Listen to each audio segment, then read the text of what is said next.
à tous. Vous vous souvenez, la semaine dernière, nous avions raconté un conte kabyle.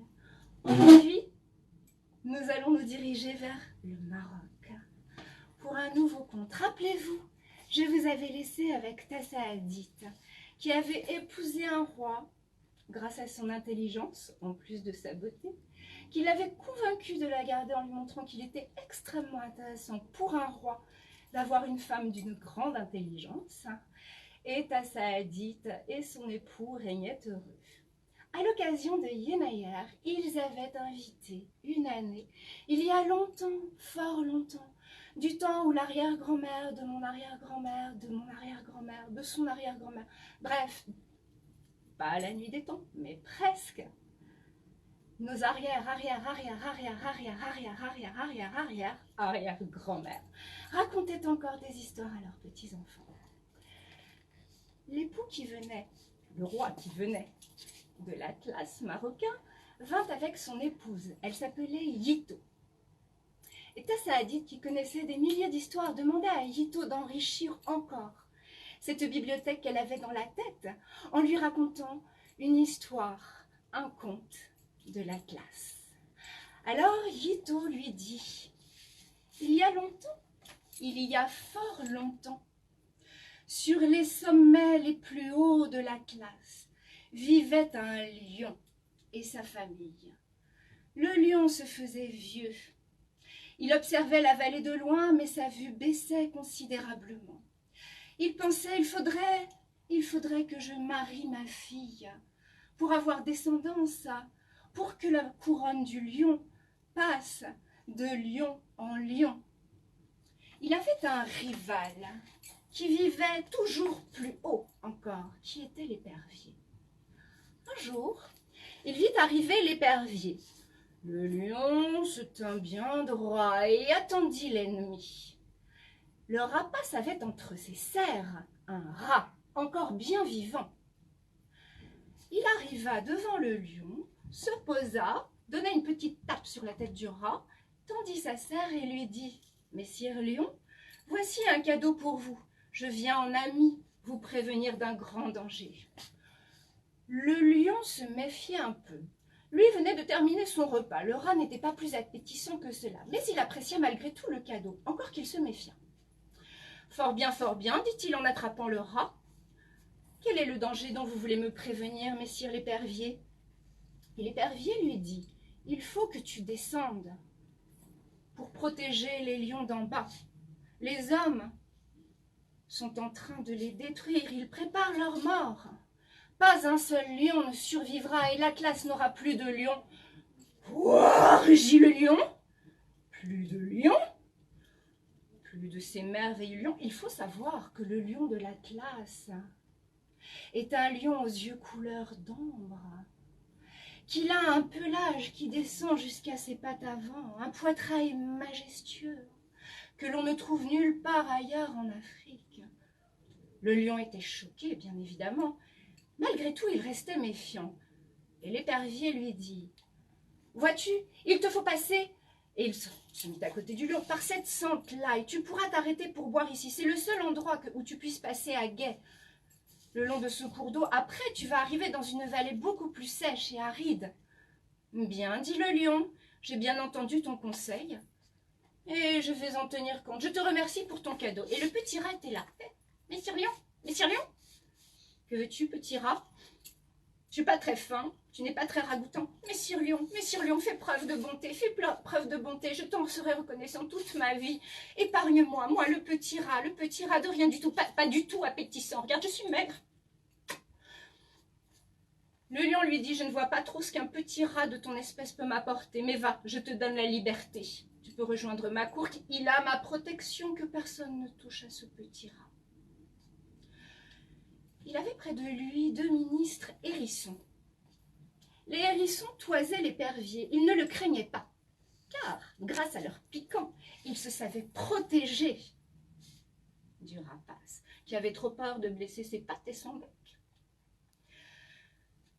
Le lion prit congé de l'épervier. Celui-ci regagna son nid dans les hauteurs, et le lion revint vers ses ministres et leur dit: « Si ce que dit ce rapace est vrai, il nous faut partir immédiatement.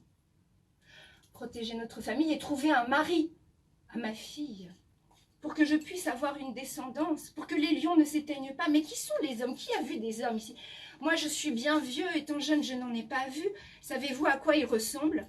Les hérissons firent non, de tout leur piquant, de tout leur museau, de toutes leurs petites pattes. Non, ils ne savaient pas. Bah, nous les trouverons bien, puis nous verrons s'ils sont si dangereux. Et le lion se mit en route, prenant avec lui ces deux ministres hérissons qu'il appréciait pour leur intelligence. Il suivit le chemin que l'épervier lui avait recommandé. Alors qu'il s'apprêtait à aller boire, il dit à un hérisson « Va, toi ». Le hérisson passa bien vite, il était fort léger. Le deuxième hérisson dit « Sire, je pense que vous pouvez y aller ». Le lion avança sa grosse patte et le voici enserré dans un filet, suspendu à un arbre, prisonnier. Le lion, le grand lion de l'Atlas, le plus ancien, le plus beau, le plus majestueux, ne ressemblait à rien pendu dans ce filet. Il essaya de se débattre, mais ses griffes ne pouvaient rien faire. Les lianes étaient trop solides. Il était tissé d'un matériau qu'il ne connaissait pas, qu'il n'avait jamais vu. Le lion commençait à avoir peur, mais il ne se laissa pas démonter. Il dit aux hérissons « Faites quelque chose !» Et les hérissons essayaient désespérément, mais ils ne pouvaient rien faire. Leur piquant n'y pouvait rien. Ils n'avaient pas les dents suffisamment acérées. Ils essayèrent bien d'attaquer les mailles du filet, mais rien n'y fit. Alors le lion dit à l'un des hérissons, le plus jeune, « Toi, tu cours vite, va me chercher du secours. Va trouver, explique aux autres ce que tu vois. Vois dans quoi je suis pris. Et essaye de trouver quelqu'un qui pourra m'aider. File, va nous chercher de l'aide. Moi, je vais essayer de tenir le coup. » Le lion était bien vieux, il avait bien soif. Il était bien fatigué, et pourtant il était nerveux. Vint à passer par là un âne qui boitait. En voyant le lion, il eut un mouvement de recul. Il avait bien en tête toutes ces histoires de lions qui dévoraient des ânes, des chacals, tout ce qu'on veut. Il vit le hérisson. Le hérisson lui dit « Tu sais, tu peux venir boire, nous sommes bien ennuyés. Notre roi le lion, messire le lion, est emprisonné par un piège dressé par nous ne savons pas qui. » Alors l'âne regarda le piège et dit « Ben, c'est le piège d'un homme. Ça ne peut être que le piège d'un homme, voyons. » « Tu connais donc les hommes, dit le hérisson. Tu connais donc les hommes, dit le lion. Et je connais les hommes, bien sûr. Et d'ailleurs, je les fuis. Mais tous ne sont pas mauvais. Pas du tout même d'ailleurs. Moi j'ai des bons souvenirs. Là, mes maîtres sont morts, mais j'ai dû m'enfuir parce qu'on voulait me tuer. Et paraît-il que certains hommes font des saucissons de nous, prennent nos peaux. Enfin, voilà, je me suis sauvée tout boiteux que je suis. J'ai attendu la nuit et je suis partie. Mais j'ai connu des temps meilleurs. Des temps meilleurs. Et avec qui as-tu connu des temps meilleurs? Je crois que nous avons le temps. Les secours ne sont pas près d'arriver. Conte-nous ton histoire. Alors l'âne raconta. Lorsque j'étais plus jeune, j'ai appartenu à un couple. Mais il faut que je vous raconte l'histoire de ce couple. Il vivait dans un village. Lui s'appelait Yassir. Il avait épousé une jeune femme charmante et toujours optimiste. Chaque matin, elle se levait en remerciant le ciel pour le bonheur du jour qui se levait, pour le bonheur de tous les jours qui avaient précédé et sans aucun doute, le bonheur des jours qui allaient arriver. Yassir, son mari, était d'un caractère plus grincheux. Ils étaient fort pauvres et les récoltes avaient été mauvaises. Un matin, en entendant sa femme remercier le Très-Haut pour tous ses bienfaits, il se mit en colère. « Mais pourquoi, dis-tu merci? As-tu vu nos réserves? Il ne reste plus rien. Viens avec moi. » Il l'emmena à la réserve. Et il n'y avait plus rien. Plus un grain de blé, plus un grain d'orge, plus rien. Il n'y avait plus de poules, il n'y avait plus rien. Sa femme lui dit « Yassir, mon bien-aimé, j'ai une dot. Viens avec moi, je vais te la donner. Aujourd'hui, c'est jour de marché. » Alors, elle alla chercher sa boîte secrète, d'où elle sortit tous ses bracelets. Elle les donna à son mari et lui dit « Regarde, j'en ai 7, ils sont précieux. Va les vendre au marché. Avec ces 7 bracelets, je suis sûre que tu pourras acheter 7 moutons. Avec 7 moutons, nous serons riches, nous aurons de la laine, nous aurons de la viande. Et les moutons ne coûtent pas cher à nourrir. Va mon mari chéri, va mon tendre époux, va vite au marché. » Yassir s'empressa de suivre le conseil de sa femme et il partit. Il était tôt, il se hâta. Malgré tout, il arriva essoufflé au marché avec ses 7 bracelets. Mais le sourire de sa femme, sa bonne humeur et surtout les 7 bracelets qu'il avait dans ses poches lui donnèrent confiance en lui. Il alla et négocia si bien qu'il n'eut pas 7 moutons, il n'en eut pas 8, il n'en eut pas 9, il n'en eut pas... Si, il en eut 10. Il eut 10 moutons pour le prix de 7. Voilà un bon négoce, se dit-il. Je vais rentrer chez moi, ma femme sera heureuse. Le soleil commençait à être assez haut et il était très fort, il faisait vraiment chaud. Au bout d'un moment, les moutons qui au départ le suivaient d'un bon pas finirent par s'essouffler avant de trouver l'ombre d'un arbre et de s'y poser tous. Debout! Debout! Il commença à les taper, à les tirer. Rien n'y faisait, les moutons ne vous voulaient pas bouger. Levez-vous, vous dis-je, je veux rentrer au village. Je dois voir mon épouse. Levez-vous. Passait un homme qui venait du marché et qui lui dit « Mais qu'as-tu donc à crier sur des moutons? Les moutons sont des moutons, les moutons ne comprennent rien de ce qu'on leur dit. Pourquoi cries-tu ainsi ?»« C'est que j'habite loin, mon ami. J'ai acheté ces 10 bêtes et les voici ici, plantées, qui ne veulent rien faire, qui ne veulent plus avancer. » « Ce sont des moutons. Une fois qu'ils se seront reposés, ils te suivront. Oui, mais je n'ai pas le temps. Je suis pressée, figure-toi. Et puis, ça fait longtemps que je n'ai rien mangé et j'aimerais bien y aller. Et toi, qu'as-tu avec toi? Tu es au marché aussi? Ah oui, moi j'ai acheté des chèvres. Ah, tu es bien plus intelligent que moi, dit Yassir. Toi au moins tes chèvres filent. Écoute, s'il te plaît, faisons un échange. Regarde, j'ai 10 beaux moutons qui bientôt seront vaillants, une fois que le soleil sera un peu moins fort et qu'ils se seront reposés. Échangeons. Donne-moi tes 7 chèvres, tu gagnes des moutons. Qu'en dis-tu? Top là, fit l'homme. Et Yassir repartit avec ses 7 chèvres. Mais nous sommes en pays berbère. Et dans l'Atlas, il y a un arbre qui produit de délicieuses noix, délicieuses pour les chèvres. Les hommes les utilisent après. Ils les broient et ils en font une huile, l'huile d'argan. Les chèvres, en arrivant auprès des araignées, ne se sentirent plus, montèrent aux arbres pour aller grignoter. Yassir, furieux, leur dit « Mais descendez, descendez, descendez, nous avons une longue route. » Et il continua à invectiver ses chèvres qui se moquaient bien et qui continuèrent à manger avec délice toutes les noix d'argan qu'elles pouvaient trouver. Passa un autre homme qui dit « Hé, brave homme, pourquoi cries-tu sur des chèvres? Les chèvres sont des chèvres, elles ne comprennent rien. »« Ah oui, les chèvres sont des chèvres. Effectivement. Et quand vont-elles redescendre de cet arbre? Eh bien, lorsqu'elles auront bien mangé. Ah, je suis fou, j'ai échangé mes moutons contre des chèvres qui ne valent pas mieux. Et toi, qu'as-tu pris au marché? Ah, moi j'ai pris un âne. Voilà, toi tu es intelligent. Ton âne trotte. Oui, mais il est boiteux. Ce n'était pas une bonne affaire, je viens de m'en apercevoir. L'âne, dit l'âne, c'était moi. Et oui, rappelons-nous que c'est l'âne qui raconte une histoire. Alors Yassir dit à l'homme, eh bien, regarde, moi j'ai 7 chèvres, tu n'as qu'un âne. Échangeons, n'est-ce pas une bonne affaire pour toi? Et puis ton âne trotte, je l'emmène avec moi. Ma foi, dit l'homme, 7 chèvres, allons-y, top là. Et nous voilà partis, moi l'âne boiteux et Yassir. Mais au bout d'un moment, je fus si épuisée. J'avais tant marché et ma patte me faisait tant souffrir que je voulus m'arrêter. Yassir, à ce moment, se mit en colère et commença à me frapper. Je n'aime point qu'on me frappe. Attention, je suis un âne qui sait se tenir, certes, je boite, mais malgré tout, j'avance lorsque je le veux. Mais là, rien à faire. Il m'avait frappé, c'était trop tard.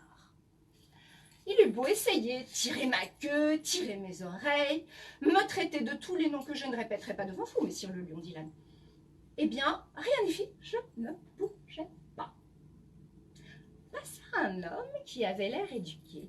Il avait avec lui un tarbouche rouge du plus bel effet.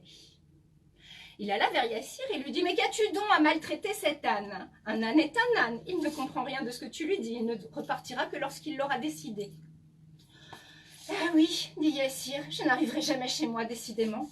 C'est sûr et certain. Mais que vais-je faire? Je suis allée au marché, j'ai acheté des moutons, je les ai échangés contre des chèvres, que j'ai échangés contre cet âne. Et me voici bien bête et encore loin de chez moi. Mhm. Et toi, qu'as-tu acheté? Tu étais au marché? Oui, moi j'ai eu ce tarbouche. Et grâce à lui, crois-moi, on va penser que je suis un homme de bien et l'on va m'embaucher bien vite chez un commerçant riche. Mais quelle idée géniale, dit Yassir. Regarde, un tarbouche est un tarbouche, mais un âne, surtout celui-là, commença à flatter l'âne.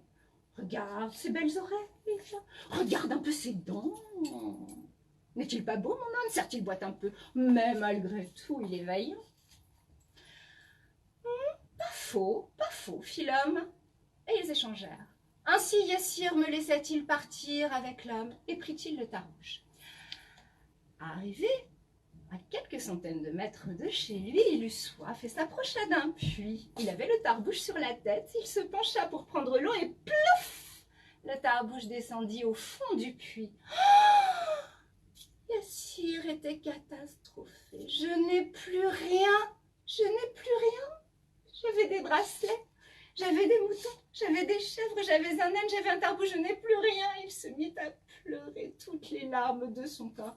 Il était épuisé, il avait à peine bu, il n'avait pas mangé. Passèrent 2 marchands. Bien pauvre homme, qu'as-tu à te lamenter? Et Yassir leur raconta toute son histoire. Les 2 hommes lui dirent Eh oui, ce n'est pas le tarbouche qui fait le personnage savant. Eh mon garçon, et tu es censé rentrer chez toi et retrouver ta femme? Oui, bien sûr, que ferais-je d'autre? Ta femme? Oh, qu'est-ce qu'elle va te passer? Je vois d'ici tous les ustensiles de la cuisine volés, dit l'un d'eux. Oh, si elle ne te tape pas le dos avec sa cuillère, tu auras bien de la chance et tout le village sera avec elle. Jamais ma femme ne ferait ça. Oh, la mienne, c'est bien ce que je disais, et crois-moi, à la moindre erreur, j'ai intérêt à filer doux. Mais non, messieurs, ma femme n'est jamais comme ça. Ma femme se réveille le matin, elle sourit, elle rit, elle chante, elle remercie le Très-Haut pour tous les bienfaits, même s'il n'y a pas de bienfaits. Ça, c'est ce que tu dis. Écoute, nous sommes jeunes, nous avons fait de bonnes affaires. Ils avaient chacun une grosse bourse pleine d'argent accrochée à leur ceinture. Écoute, c'est simple. Tu vas nous emmener jusque chez toi. Donc, tu vas raconter ton histoire devant nous, à ta femme, et nous verrons bien. Si, comme tu le dis, elle t'accueille à bras ouverts, tu auras la moitié de ce que chacun nous avons dans ses bourses. Si jamais, au contraire, elle ne veut plus te voir, si jamais elle crie, alors tu devras travailler 1 mois pour moi, 1 mois pour lui. Tu seras juste logé et nourri, sans être payé.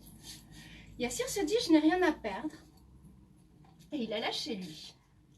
Son épouse l'attendait sur le pas de sa porte. Elle s'était inquiétée car il avait tardé. Oh, Yassir, mon chéri, te voilà, j'étais si inquiète. Alors, raconte-moi, comment s'est passée ta journée? Les 2 marchands étaient à côté. Pas très très loin, pas très très proche. De toute façon, elle ne les avait pas vus, elle n'avait Dieu que pour son âme. Alors, raconte-moi. Et Yassir raconta. Il lui dit, eh bien voilà, j'ai pris tes 7 bracelets et j'ai acheté avec 10 moutons. 10 moutons? Oh, quelle merveille! Je vais avoir de la laine. Avec la laine, je vais tisser des étoffes, je vais faire des tapis, je te ferai une belle djellaba. Tu seras magnifique. Où sont les moutons? Eh bien, le problème est qu'ils n'ont pas voulu avancer, alors je les ai échangés contre 7 chèvres. 7 chèvres? J'adore le fromage de chèvre. C'est magnifique. Les chèvres nous donneront du lait. Nous les emmènerons paître Zarganier, ce sera magnifique. Et puis, les chèvres ont le poil si doux. On peut faire tellement de belles choses avec du poil de chèvre. Mais où sont-elles, ces chèvres? Eh bien, c'est que ces chèvres, justement, sont allées se repaître dans un arganier et il me tardait de te voir. Alors je les ai échangées contre un âne. Quelle merveille! Quelle intelligence! Un âne nous aidera à porter tous les fardeaux. Un âne nous emmènera au marché. Un âne, mais où est-il cet âne?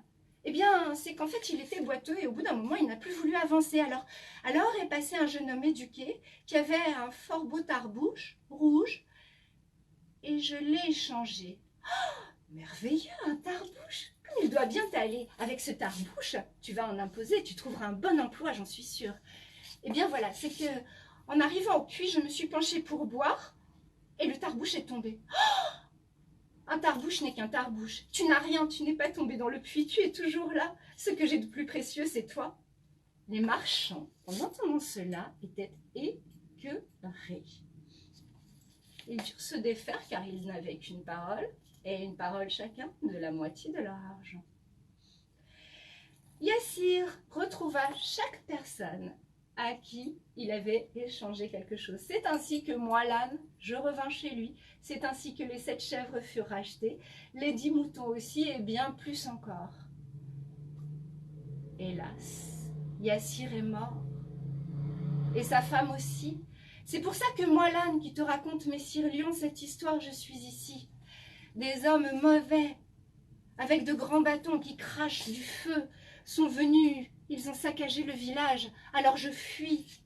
Et toi, Lion, tu le vois, ils sont mauvais. Ils t'ont enfermé. Ils t'ont pris dans un filet. Je ne sais pas ce qu'ils vont faire de toi, mais je ne donne pas cher de ta peau. Le lion commençait à suer à grosses gouttes. À grosses gouttes, oui, mais quand même, s'il existe des êtres humains qui sont aussi bons que la femme de Yassir, on peut penser que peut-être, d'ailleurs parfois, moi par exemple, tout à l'heure, j'ai sauvé un rat, donc ce n'est pas parce qu'on est puissant que l'on est méchant. Oh, mais tu ne connais pas les hommes. As-tu entendu parler de l'histoire de la panthère et du chat? Le lion dit, oui, la panthère, je connais, merci. Elle est comme l'épervier, celle-là, elle prétend qu'elle est la reine. Elle a toujours prétendu qu'elle était la reine, d'ailleurs. J'ai 2 grands ennemis à l'heure actuelle, l'épervier et la panthère. Oh, eh bien celle-là, elle ne t'embêtera pas, je vais te raconter son histoire. Bien, dit le lion. Le hérisson lui s'assit confortablement. Finalement, tout cela prenait une bonne tournure. Il attendait quand même les secours. Mais il était à l'ombre, il avait bu, tout allait bien. Bon, il était ministre d'un roi qui était pris dans un filet, mais après tout, cet âne semblait en savoir beaucoup. Alors, il lui dit, raconte-nous l'histoire de la panthère et du chat. Un jour, une panthère s'approcha d'un village qui n'était pas très loin de l'orée de son bois. Elle voulait chasser et n'avait pas trouvé grand-chose. Arriva vers elle un animal qui lui ressemblait étrangement, mais petit, tout petit. Elle s'approcha de lui et lui dit, « Dis-moi, toi, qui es-tu? On dirait moi, mais tu ne ressembles même pas à l'un de mes petits. Qui es-tu, dis-moi? Qui t'a mis dans cet état? Étais-tu une panthère auparavant? » Et le chat dit, « Non, hélas, ce sont les hommes. Ce sont les hommes. Vois-tu, moi et les miens, nous sommes... Sans doute étions-nous des panthères comme toi, mais après des générations auprès des hommes, voici ce que nous sommes devenus. Ils nous ont réduits à rien, ce sont eux qui nous nourrissent. Lorsqu'ils sont de bonne humeur et qu'ils mangent du poulet, ils nous donnent les os et rien de plus. Lorsqu'ils sont de bonne humeur et qu'ils mangent du poisson, nous avons droit à la tête et aux arêtes qui nous piquent le gosier. Et si nous avons le malheur, pour essayer d'améliorer notre quotidien, de faire un petit larcin, de voler un petit peu dans leur garde-manger, ils nous battent comme plâtre. Voilà où nous en sommes. Comment peut-on faire cela? Un être qui ressemble autant à la reine des animaux. Et comment sont les hommes? Sont-ils bien effrayants? Tu n'en as jamais vu, dit le chat. Bien sûr que non. Je suis panthère, je suis sauvage, je vis loin, je règne sur les animaux, moi. Alors bon, un homme, qu'est-ce que c'est? Le chat lui dit, si tu le souhaites, je t'emmènerai. Et je te montrerai les hommes. Ma foi, oui. Et je vais discuter, crois-moi. La panthère commença donc à suivre le chat. Elle passa devant un dromadaire et dit, est-ce là un homme? En le voyant parer. Oh non, lui le pauvre. On le bat, on le charge, on lui met des tonnes et des tonnes de choses, des tissus, de la nourriture, on lui donne à boire quand on a le temps et quand il y a de l'eau, car il n'y en a pas beaucoup par ici, on l'emmène au loin. S'il n'avance pas, on le bat, on lui prend ses enfants, on les vend. Oh, dit la panthère, mon Dieu, mais que ces hommes doivent être effrayants. Qu'est-ce qu'ils doivent? Montre-moi à quoi ils ressemblent. Alors le chat l'emmena. Non loin de là se trouvait Noé. Il était très occupé à abattre un arbre. Il a fait une grande cognée et tapait sur le flanc de l'arbre. Lorsqu'il l'eut suffisamment entaillé, il prit des coins de bois et les mit de chaque côté. Il pensait bien évidemment commencer à taper de l'autre côté et qu'avec l'aide des coins, il ferait basculer le tronc. Il vit arriver le chat et la panthère. Il ne se laissa pas démonter et continua son ouvrage. La panthère se posa et lui dit, « Il paraît que tu es un homme, hein? En effet, dit Noé. Peux-tu m'expliquer pourquoi tu as fait tant de mal à cet être qui me ressemble? Je suis la reine. Je suis la reine panthère, je règne sur les animaux. Et lui, tu l'as réduit à rien? Tu lui donnes à manger quand cela te plaît?